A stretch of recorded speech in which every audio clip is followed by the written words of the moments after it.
Heaven's Gate. It is March 1997. A rented mansion in Rancho Santa Fe, California sits silent behind drawn curtains. Inside, 39 people lie in matching black tracksuits with purple shrouds folded neatly over their faces. They have been dead for 3 days, and the fact that stops every officer cold. Every single one of them chose it. Heaven's Gate ran on one defining claim. Marshall Applewhite, who called himself Dew, taught that human bodies were temporary containers. The real self was an extraterrestrial soul renting space inside. A spacecraft trailing Comet Hale-Bopp was inbound to collect those souls. The only boarding pass was leaving the body behind. Death was not an ending, it was departure. Daily life inside was sealed and orderly. Members surrendered their names, savings, and all family contact. Applewhite had surgically castrated himself years earlier.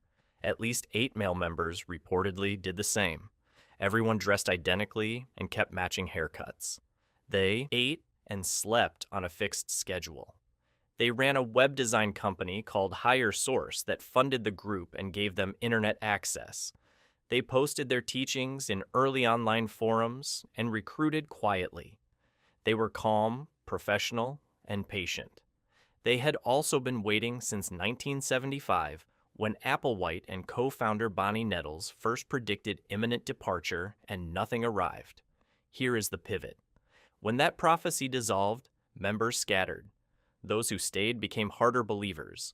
When Nettles died of cancer in 1985, Applewhite reframed it.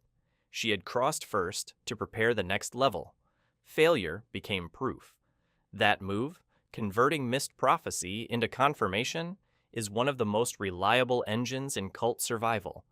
The community had outlasted its own expiration date so many times that Hale-Bopp simply felt like the moment they had always been promised. By early 1997, an unverified photo circulating online appeared to show a companion object trailing the comet. Applewhite declared it the ship. Authorities had no legal grounds for intervention. These were adults with a functioning business and a public website. When San Diego County deputies entered the compound on March 26th, they found a note near the entrance. Dew and his students go home. The deaths had occurred over several days. Each member consumed phenobarbital and pudding and washed it down with vodka before lying down to wait. Some had followed Applewhite since the 1970s. Hale-Bopp crossed the sky. No spacecraft registered anywhere, but apparently nobody inside that house ever seriously doubted one would. People's Temple. In November 1978, a congressman named Leo Ryan lay dead on a jungle airstrip in Guyana alongside 4 others, shot by temple gunmen who had followed his delegation there. Back at the compound called Jonestown, Jim Jones climbed onto the pavilion stage and told 918 people assembled before him that it was time. What followed was the largest single loss of American civilian life in the 20th century until September 11, 2001. The People's Temple did not begin as a death cult. Jones founded it in 1950s Indiana as an interracial church that offered genuine services, food programs, housing, addiction recovery, and radical inclusion at a time when that combination was extraordinary. People came because it worked for them. The design shifted gradually. As the temple relocated to California and eventually moved its core members to the Guyanese jungle in 1977, life reorganized completely around Jones. Members donated wages and properties. Some signed over custody of their children. Jones kept written files documenting each member's private confessions, affairs, and personal secrets, used during group punishment sessions he called catharsis nights, where people were humiliated in front of everyone. Anyone who tried to leave faced organized intimidation. Letters home were intercepted and rewritten. In Jonestown, the jungle itself was the fence. Here is what changes the whole story. 3 times before November 1978, Jones had conducted white night drills. Members were woken in the dark and told to drink from vats of punch. They drank. Jones then announced it was a loyalty test, and people exhaled with relief. By the time the real night arrived, drinking on command had been rehearsed into reflex. That conditioning, turning death rehearsal into automatic obedience, is the mechanism that explains why 918 people came to be lying in the grass. Ryan's visit cracked the seal. Defectors tried to leave with him. Gunmen followed and killed Ryan and 4 others at the airstrip. Jones had no remaining path back to anything recognizable. That evening, children were given the cyanide-laced mixture first. Adults followed. Some were forced. Some believed. When Guyanese authorities reached Jonestown the following morning, bodies lay face down across the clearing in the posture of people who had simply laid down to wait. 918 dead. The youngest was not yet 1 year old. Branch Davidians. It is February 28, 1993, and a convoy of ATF vehicles approaching the Mount Carmel Center outside Waco, Texas is met with gunfire before it reaches the gate. Someone had tipped off the compound. 4 federal agents die in the opening exchange. 6 Davidians die. A 51-day standoff locks into place, ending on April 19th, when 76 people are dead and the complex burns to its concrete foundation, including 25 children. The Branch Davidians had existed in relative obscurity for decades as an Adventist splinter group until David Koresh arrived. Born Vernon Wayne Howell, Koresh seized leadership in the late 1980s after an internal power struggle that included an actual armed confrontation on Mount Carmel grounds. His central claim was total. He alone could open the 7 seals of the Book of Revelation. He alone would determine when the end began. Inside Mount Carmel, that claim reorganized everything. Koresh annulled the marriages of male followers and declared himself the only man permitted to father children within the community. His bloodline alone would seed the coming Davidic kingdom. He took multiple spiritual wives, including girls whom former members and investigators later described as young as 12 or 13. Members worked dawn past midnight building defensive structures and studying scripture for hours daily. They ate minimally. Koresh ate separately and played guitar late into the night. They donated bank accounts and vehicle titles. The outside world was Babylon. Departure was spiritually lethal. The pivot came when the ATF investigation into illegal weapons conversions went active in 1992. When their February 1993 raid failed and the standoff settled in, FBI negotiators spoke with Koresh daily.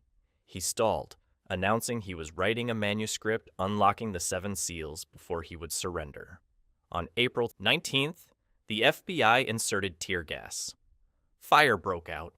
The exact origin remains disputed to this day. Survivors said it spread fast from deliberate ignition inside. Government investigators said the same. What is not disputed, 76 died and 9 adults escaped. The compound burned to ash. The consequences did not stop at the property line.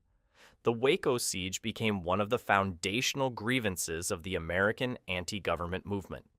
Timothy McVeigh visited the site before bombing the federal building in Oklahoma City in 1995. He cited Waco explicitly as a catalyst. The 51 days outside a Texas town rippled outward into the deadliest domestic terrorism event in American history at the time, Aum Shinrikyo. On the morning of March 20th, 1995, packages were punctured on 5 separate Tokyo subway lines during rush hour, releasing a colorless vapor that turned out to be sarin nerve agent. 13 people died. More than 5,000 were injured. 50 sustained permanent damage to their vision. It was the first large-scale nerve agent attack on a civilian population by a non-state group in modern history, and it was carried out by a Japanese meditation cult with an estimated $800 million in assets, a functioning private weapons program, and a guru who had concluded that triggering apocalypse was a spiritual requirement. Shoko Asahara founded Aum Shinrikyo in a Tokyo apartment in 1984, running yoga classes. Within 6 years, he was claiming divine status and predicting an apocalyptic war that only Aum members could survive.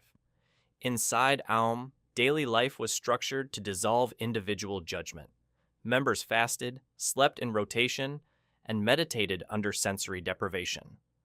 Inner Circle members paid significant sums for PSI headsets, helmets Asahara claimed transmitted his brain waves directly into theirs. Some donated entire family fortunes to access higher initiation levels. Passports were surrendered. Families outside described relatives becoming completely unrecognizable within weeks of full immersion. Aum ran front businesses, recruited heavily in post-Soviet Russia, and briefly broadcast programming on Russian state radio. At peak strength, it operated across Japan, Russia, and Australia, with thousands of followers and serious political ambitions.